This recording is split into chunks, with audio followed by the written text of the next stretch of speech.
Okay guys, isang magandang araw sa inyong lahat. Tara, samahan nyo ulit ako magbanat bago ako mag-inat. Siyempre, papakilala ko rin ang mga suki ko sa inyong lahat. Igagaya ko lang ang ating mga paninda. Meron pala tayo ditong sariwang bangus, preskong tilapyang itim, meron din tayong inakay ng chabita, meron din kitang tambakol, meron din tayo ditong lahukan, Gigi, lumahan, burot at tulingan. Kaya panigurado ako na ang ating mga suki hindi tayo matatakasan sa dami ng pagpipilian. At ngayon, tara, sino kaya ang maswerteng buena mano natin ngayong araw? At dito nga lang sa may Colbert Ibabaw, si Ate Digna ang buena mano natin ngayong araw. At ang gusto daw po niya ay pansabaw, yung tipong pag natikman daw po niya mapapahiyaw. Kaya sabi ko po, ate, hindi po pansabaw ang iyong kailangan. Dapat mo pong hanapin kainuman. Paglasing na po kayo, pagsalitaan mo ng maanghang. Siguradong pag kayo po'y pinatulan, meron ng suntukan, meron pang sigawan, tapos bukas laman pa ng usapan. At si Ate Digna po ang buena mano natin ngayong araw, salamat po. At pagdako po natin dito sa may Epna na Diego, ang bibili naman sa atin dito, si Nanay Perla at si Nanay Carla. At bago po bumili si Nanay Perla, yung nakadaster, may gusto daw po siyang iparating sa asawa niyang Peter na si Kuya Peter. Kaya sabi ko po, sige, sabihin niyo na. O aking Peter, all of my life I'll give you forever. Never kang i-give up kahit mukha kang in danger, because you are my power. Wow, mapapasana all na lang kaming lahat. At pagkatapos nga pong sabihin ni Nanay Perla ang kanya nararamdaman, may itatanong daw muna po si Nanay Carla bago niya tayo bilhan. Sabi ko, ano po yun? Sige Otoy, please answer the question. Bakit umiinom ang manok, hindi naman umiihi? Abay, maalam ka pa po sa manok, Nanay Carla. Hindi yan ang tamang sagot, Otoy. Ay, ano po pala? Eh di nauuhaw. Palakpakan po natin si Nanay Carla. Samahan na rin po natin ang tawa para walang lugi ang kumpanya. At ngayong nandito na ulit po tayo sa may Epna na Diego ibaba, ang bibili naman po sa atin si Tatay Aba. At dahil siya daw po ay bagong tiba, bibili daw po talaga siya sa akin kahit taba. At sa muli daw po namin pagkikita, pag siya'y nagbenta ng tuba, imbis daw po kanyang itaya, ibibili daw po niya ng isda kahit pa yung ulaga. At dito nga lang po sa may bandang ibaba ni Kuya Aba, ang bibili naman po sa atin si Aling Ita. Pero bago po siya bumili, sabi niya sa akin, Ay Otoy, naaalala kita. Ikaw yung anak ni Isil na makulit na pag nagbebenta ng abon, pag nalingat ako, kinukuha may mga lastik, tapos nilalagay mo sa plastic. kaya sabi ko po, Aling Ita, nagbait na po ako. Di na ako nangunguha ng lastik ko. Ang kinukuha ko na po yung may magagandang apo. At matapos po natin bentahan si Aling Ita, ang bibili naman po ngayon ay si Madonna. Pero bago po siya bumili, may nais daw po siyang ipahatid sa asawa niya si Alfred. Sige Madonna, pwede mo na pong ipabatid. O aking Alfred, I'll never say goodbye because you and me until I die. I love you forever and mwah, mwah, mwah. At matapos nga po ni Madonna sabihin ng kanyang nararamdaman, teka lang po saglit, tataya lang ako kay Tropang Roman. At ang sabi po ni Tropang Roman, Bulastog, anong numero naman? ito pare, ilista mo, 9, 7, 2 kasamang TI. Hoy, Bulastog, istasyon mo ng radyo yan. Kaya hindi ka na tama. Inapaglulok mo na lang yung mga magpapataya. Ayusa ba ya? Ayusa? At ngayon guys, matapos nating maitaya ang ating paboritong numero, dito lang sa may tuktok ng Little Baguio, ang bibili naman sa atin si Tatay Julio. Pero bago po siya bumili, tinanong niya ako kung anong pwedeng maigamot sa pulyo. Ang sabi ko po, tatay, kunin mo po yung bali na sipilyo, o di kaya po pumulot ka ng tornilyo, tapos ilagay nyo sa pulso. At pag hindi pa rin po yan epektibo, ipakonsulta nyo na sa albularyo. At dito lang din po sa may unahan ng Little Baguio, ang bibili po sa atin dito 3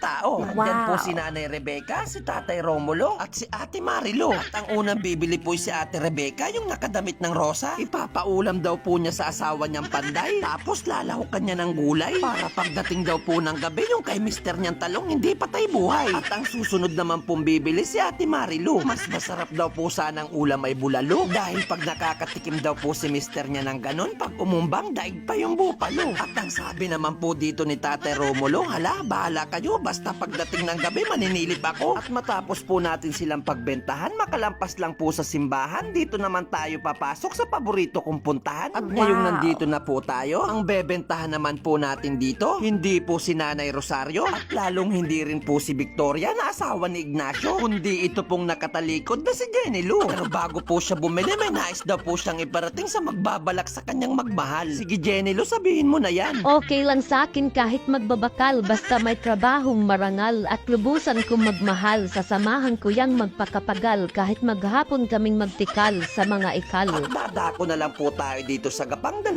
tao na lang po ang ating bebentahan. Isa na po ito si Ate Sophia at last si Tropang Miguelito. At hanggang dito na lang po ang ating palabas. Maraming salamat sa mga nanood At ako po ang inyong lingkod na si Bulastog. Thank you for watching. Bye-bye!